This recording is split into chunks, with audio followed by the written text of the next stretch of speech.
అందుకే ఈనాడు నక్సల్బరీ ఉద్యమాల బాట పట్టిన అడవి బాట పట్టిన సోదరులకు అందరికీ మేము విజ్ఞప్తి చేసినాం. అయ్యా మీ పోరాటం ఫలించింది, ప్రజల జీవన ప్రమాణాలు మారిపోయినాయి, పెరిగినాయి. మీరు అడ్డుకోవడం వల్ల గిరిజన ప్రాంతాలలో, తండాలలో, గూడాలలో, మారుమూల పల్లెల్లో ఈ ప్రభుత్వం చేయాలనుకుంటున్న అభివృద్ధి ఆగిపోతుంది. ఆ ఆదివాసి బిడ్డలకు ఉద్యోగ ఉపాధి అవకాశాలు కల్పిస్తాం, జనజీవన స్రవంతిలో కలవండి అని పిలుపునిచ్చినాం.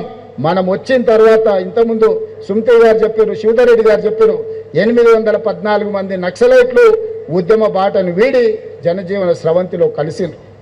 సెంట్రల్ కమిటీ మెంబర్స్ అందరూ ఈరోజు వచ్చిండ్రు.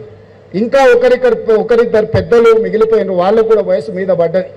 అందులో ప్రముఖ వ్యక్తి గణపతి. నేను ఈ వేదిక మీద నుంచి వారికి విజ్ఞప్తి చేస్తున్నా, ప్రభుత్వం మీ ఆరోగ్యం బాగాలేదని ప్రభుత్వం దృష్టికి వచ్చింది, మీకు అవసరమైన వైద్యాన్ని అందించే బాధ్యత రాష్ట్ర ప్రభుత్వం తీసుకుంటుంది, మీ ప్రాణానికి రక్షణ కల్పించే బాధ్యత మా రాష్ట్ర ప్రభుత్వం తీసుకుంటుంది. ఇక మీ ఉద్యమం ప్రజలలో ఉండి ప్రజా సమస్యల్ని ప్రస్తావించండి, అవి పరిష్కరించడానికి ప్రజాప్రభుత్వం అందుబాటులో ఉంది.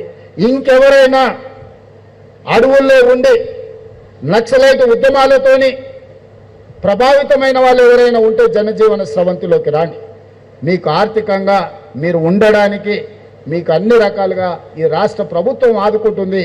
ఈనాడు గిరిజనుల యువకులకు గిరిదర్శక్ పేరు మీద ఆనాడు నక్సలైట్లకు అడవుల్లో దారులు చూపించిన మా గిరిజన బిడ్డల్ని ఆదిలాబాద్ పోతే గోండులు ఉండొచ్చు, మహబూబాబాద్ ములుగు ఈ ప్రాంతానికి పోతే కోయలు ఉండొచ్చు, అచ్చంపేట అడవుల్లో పోతే చెంచులు ఉండొచ్చు, ఇతర ప్రాంతాలలో పోతే మా లంబాడ సోదరులు ఉండొచ్చు. ఈ గిరిజనుల బిడ్డలను ఈ రాష్ట్ర అభివృద్ధిలో భాగస్వాములు చేసినప్పుడే నిజమైన ప్రజాపాలనను అందించినట్టుగా మేము భావిస్తున్నాం.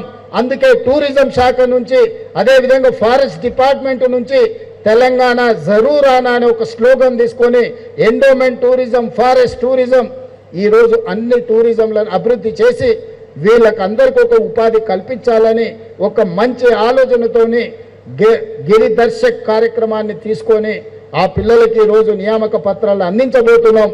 మీరు ఎవరైనా మన వాళ్ళు ఎక్కడికెక్కడికో వెళ్తున్నారా, మన దగ్గర అద్భుతమైన సహజ వనరులు, ప్రకృతి సంపద ఉన్నది. మనం మన ఊరిలో పోవట్లేదు. మీరు ఒకసారి బొగతా వాటర్ ఫాల్స్ కానీ, ములుగు అడవి ప్రాంతంలో కానీ, లేకపోతే నల్లమల టైగర్ రిజర్వ్ ఫారెస్ట్లో కానీ, ఇవన్నీ ఒక అద్భుతమైన పర్యాటక కేంద్రాలు. మా జూపల్లి కృష్ణారావు గారు వాటిని ఇంకా అభివృద్ధి చేయడానికి ప్రయత్నం చేస్తున్నారు. వీళ్ళందరినీ కూడా అక్కడ గైడ్స్గా లోకల్ అసిస్టెన్స్ ఇవ్వడానికి